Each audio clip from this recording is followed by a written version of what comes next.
खुलुमबाय बेयो बड'लेण्ड इंखं टेलिभिजन दिनै 2025 सनिबार खालि सानसेनि बरादखौ नोंथांमोननि खाथियाव लाबोदों आं सदानन्द दैमारिया।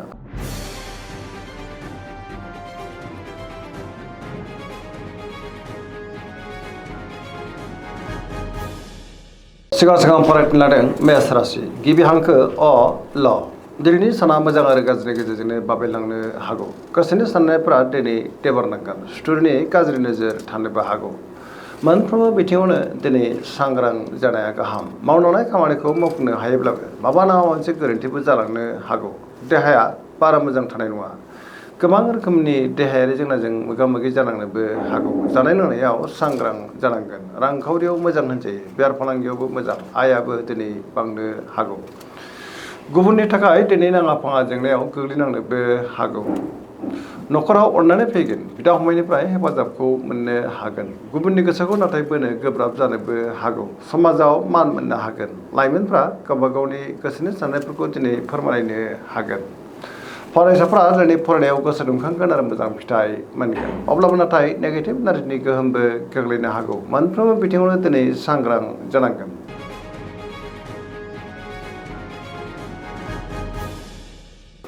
वृष राशि गिबि हांखो इ उ ब। दिनैनि साना जोबोर मोजां। गोसोनि साननायफोरा दिनै मोगथाङाव जाफुंनोबो हागौ। सिगांनि बबेबा आद्रा खामानिया मावफुंजानायाव गोसोआ दिनै जोबोर गोजोनगोन। गोबां मोजां खाबुबो दिनै मोननो हागौ। गोसोनि बोलोआ बांगोन। मावलांनाय खामानिखौ दिनै गोरलैयैनो मावफुंनो हागोन। समाजाव बयजोंबो मान होजागोन। रांखावरियाव मोजां होनजायो। गोबां धोन आरजिनोबो हागोन आरो बेफार फालांगियावबो दिनै जोबोर मोजां मुलाम्फा मोननो हागोन। न'खराव बिसि फिसायनि गेजेराव अननानै फैगोन। देहाया दिनै मोजाङैनो थागोन। मोनफ्रोमबो खामानिखौनो गोरलैयैनो मावफुंलांनो हागोन। जायखि खामानि मावा मानो दिनै मोनफ्रोमबो खामानियानो मावफुंजानो हागौ। लोगोफोरनिफ्राय थोजासे हेफाजाब मोननो हागौ आरो पजिटिभ एनार्जिनि गोहोम गोग्लैगोन। लाइमोनफोरनि गोसोआ दिनै जोबोर खुसि जागोन आरो गावबा गावनि गोसोनि साननायफोरखौ फोरमायलायनोबो हागोन। सरासनस्रायै दिनै साना जोबोर मोजां आरो मोजाङैनो बारग'लांगोन।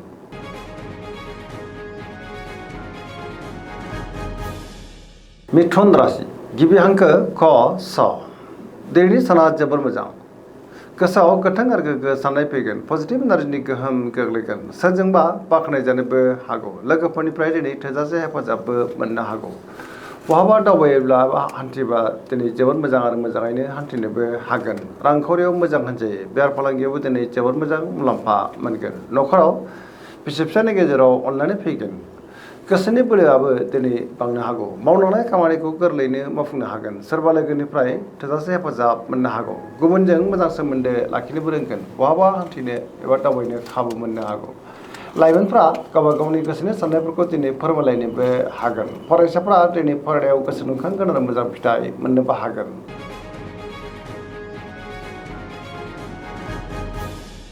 कर्कट राशि गिबि हांखो ड ह। दिनैनि साना मोजां आरो गाज्रिनि गेजेरजों बाबेलांनो हागौ। गोसोआव दिनै गोनो गोथो साननायबो फैनो हागौ। गावनि गोसोनि साननायफोरखौ गुबुननो फोरमायनो गोब्राब जागोन। माबा नङा मोनसे जेंनाजों दिनै मोगा मोगि जानांनोबो हागौ। सोरबा लोगोनिफ्राय हरखाबै गाज्रि खौरांबो मोननो हागौ। नेगेटिभ साननाय फैगोन। गोथों आरो गोग्गो साननो हानाय नङा। गोदान खामानियावबो दिनै आखाइ होजेननो गोब्राब जागोन। रांखावरियाव मोजां। अब्लाबो नाथाय खरसाया बांनोबो हागौ। बेफार फालांगियाव मोजां होनजायो। समाजाव मानहानि जानांनोबो हागौ।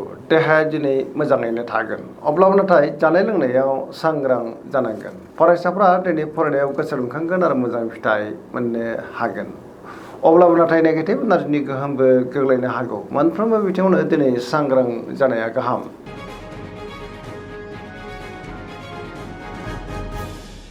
सिंह राशि गिबि हांखो म ट। दिनैनि साना मोजां आरो गाज्रिनि गेजेरजों बाबेलांनो हागौ। गोसोआव दिनै गोनो गोथो साननायबो फैनो हागौ। गावनि गोसोनि साननायफोरखौ गुबुननो फोरमायनो गोब्राब जागोन। माबा नङा मोनसे जेंनाजों दिनै मोगा मोगि जानोबो हागौ। सिगांनि बबेबा जेंनाया गोसोखौ दिनै जोबोर उसुखुथु खालामनोबो हागौ। रांखावरियाव बारा मोजां नङा। नाङा फाङा खरसाया बांनोबो हागौ। बेफार फालांगियावबो बारा मोजां नङा होनजायो। सोरजोंबा थगायजानोबो हागौ। गोसोनि साननायफ्रा दिनै देबारनांगोन। न'खराव बिदा फंबायनि हेफाजाबखौ मोननो हायोब्लाबो नेगेटिभ एनार्जिनि गोहोमबो गोग्लैनो हागौ। बयजोंबो गोरोबनो गोब्राब जागोन। लोगोफोरनिफ्राय हेफाजाब लानो हागौ। गोसोनि साननायफोरा देबार नांगोन आरो नेगेटिभ एनार्जिनि गोहोम गोग्लैनोबो हागौ।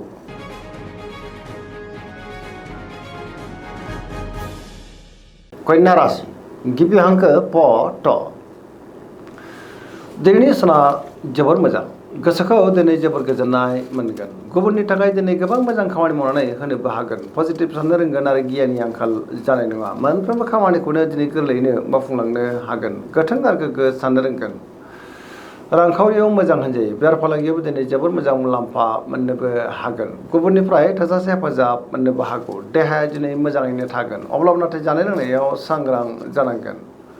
लोगोफोरनिफ्राय हेफाजाबखौ मोननो हागोन। लाइमोनफ्रा गावबा गावनि गोसोनि साननायफोरखौ दिनै फोरमायलायनोबो हागोन आरो पजिटिभ एनार्जिनि गोहोम गोग्लैगोन।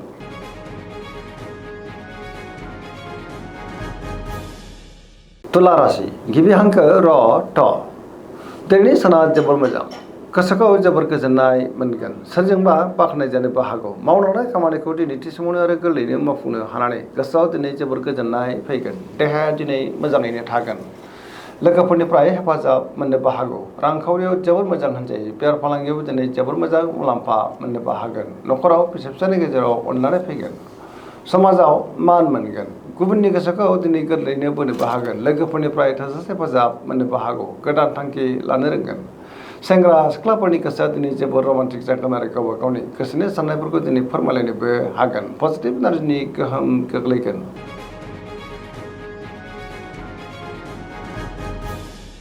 वृश्चिक राशि गिबि हांखो न स। दिनैनि साना जोबोर मोजां। गोसोखौ दिनै जोबोर गोजोननाय मोनगोन। समाजाव लोगो लेवा बांगोन। गोबां मुंदांखा सुबुंजों दिनै लोगो मोनज्लायनोबो हागौ। पजिटिभ एनार्जिनि गोहोम गोग्लैगोन। सोरबा लोगोजों बाख्नायजानानै गोसोआव दिनै जोबोर गोजोननाय फैगोन। गोबां मोजां मोजां खाबु दिनै फैनोबो हागौ। सोरबा गोजाम लोगोजों दिनै बहाबा लोगो मोनजानानै गोसोआव गोजोननाय फैगोन। मावलांनाय खामानिफोरा दिनै गोरलैयैनो मावफुंजानोबो हागौ। गुबुननिफ्राय थोजासे हेफाजाबबो मोननो हागौ। गोदान थांखि लानो रोंगोन। गोख्रो आरो गोथों साननो रोंगोन। गियाननि आंखाल जानाय नङा। न'खराव अनलायनाय फैगोन। बिदा फंबायनिफ्राय हेफाजाबखौ मोननो हागोन। बिसि फिसायनि गेजेराव दिनै अनलायनाया बांगोन। बेफार फालांगियाव मोजां होनजायो। देहाया दिनै मोजाङैनो थागोन। अब्लाबो नाथाय जानाय लोंनायाव सांग्रां जानांगोन। फरायसाफ्रा दिनै फरायनायाव गोसो दुंखांगोन आरो मोजां फिथाइ मोनगोन। लाइमोनफ्रा जोबोर रमान्टिक जागोन। गावबा गावनि गोसोनि साननायफोरखौ दिनै फोरमायलायनोबो हागोन। धोरोमारि बिथिङावबो गोसो दुंखांनो हागौ। सरासनस्रायै दिनै साना जोबोर मोजां आरो मोजाङैनो बारग'लांगोन।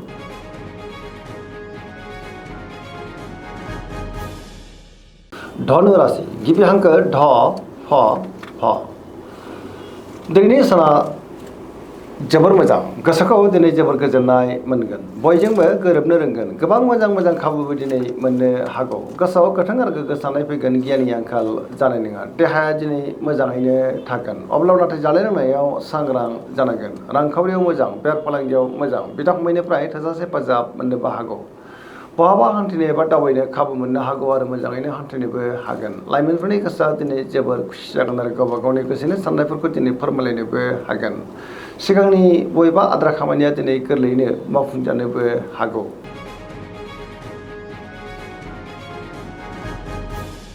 मकर राशि गिबि हांखो ख ज।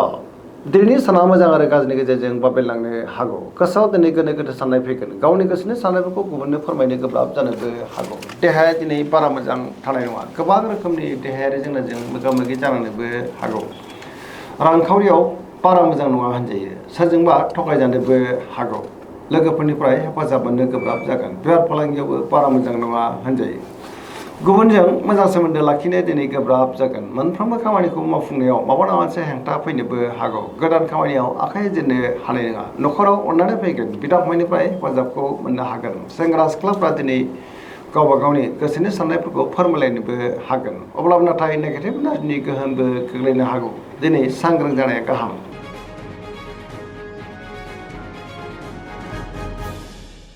कुम्भ राशि गिबि हांखो ग स। दिनैनि साना जोबोर मोजां। गावनि गोसोखौ दिनै गुबुननो फोरमायनोबो हागोन। गोसोनि साननायफ्रा मोगथाङाव जाफुंनोबो हागौ। मावलांनाय खामानिफ्रा थि समावनो आरो गोरलैयैनो मावफुंजानोबो हागौ। बहानिफ्रायबा हरखाबै मोजां खौरां मोननानै गोसोआव गोजोननाय फैगोन। गुबुनजों मोजां सोमोन्दो लाखिनोबो रोंगोन। रांखावरियाव मोजां होनजायो बेफार फालांगियावबो दिनै जोबोर मोजां मुलाम्फा मोननोबो हागोन देहाया दिनै मोजाङैनो थागोन बिमा बिफानिफ्राय अननायफोरखौ दिनै मोननो हागौ बिदा फंबायनिफ्राय हेफाजाबखौ मोननो हागोन बहाबा दावबायनो एबा हान्थिनो खाबु मोननो हागौ आरो मोजाङैनो हान्थिनोबो हागोन पजिटिभ एनार्जिनि गोहोम गोग्लैगोन सरासनस्रायै दिनै साना जोबोर मोजां आरो मोजाङैनो बारग'लांगोन।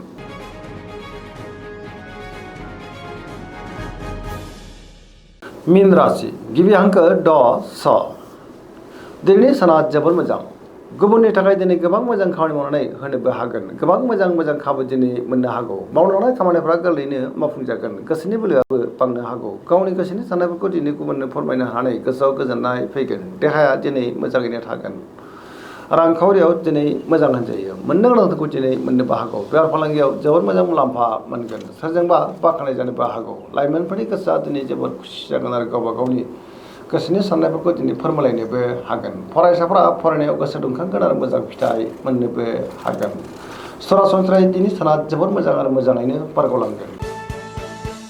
दिनैनि राशि फरायनाया एसेनोसै जोबनायाव बेखौनो खावलायो जाहाथे नोंथांमोना सानफ्रामबो जोंनि बे बड'लेण्ड इंखं टेलिभिजनखौ नायबाय थायो आरो साबस्क्राइब खालामो लोगोसे लाइक खालामो आरो शेयार खालामो एसेनोसै गोजोन्थों।